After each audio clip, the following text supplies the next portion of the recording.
നിങ്ങൾ 25 വയസ്സും അതിന് മേളിലും പ്രായമുള്ള അൺമാരീഡ് ആയിട്ടുള്ള പെൺകുട്ടികളാണെങ്കിൽ നിങ്ങൾക്ക് വേണ്ടിയിട്ടുള്ളതാണ് ഈ ഒരു വീഡിയോ. 25 വയസ്സാകാത്തവർ പേടിക്കേണ്ട. ഒരു 20 എബോവ് ആയിട്ടുള്ള എല്ലാ ഗേൾസിനും ഇത് വളരെ യൂസ്ഫുൾ ആയിരിക്കും.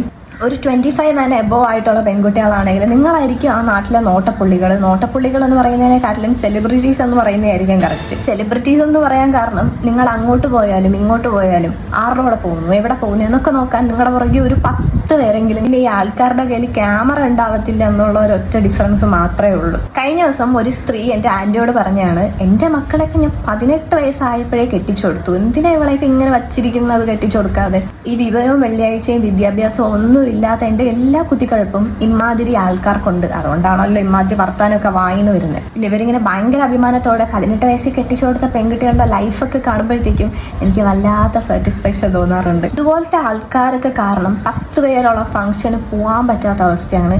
ഇനി ഇങ്ങനെ പോയാൽ തന്നെ നിങ്ങൾ കേൾക്കാൻ പോകുന്ന കുറച്ച് ഡയലോഗ്സ് ഒക്കെ പറഞ്ഞുതരാം. ആ മോളെ ഇപ്പോഴും വീട്ടിലാണോ? ഞാൻ കരുതി you will be in your second baby shower. ആ ജോലി ചെയ്യുകയല്ലേ? പറഞ്ഞിട്ടെന്താ, ഹസ്ബൻഡ് ഇല്ലല്ലോ.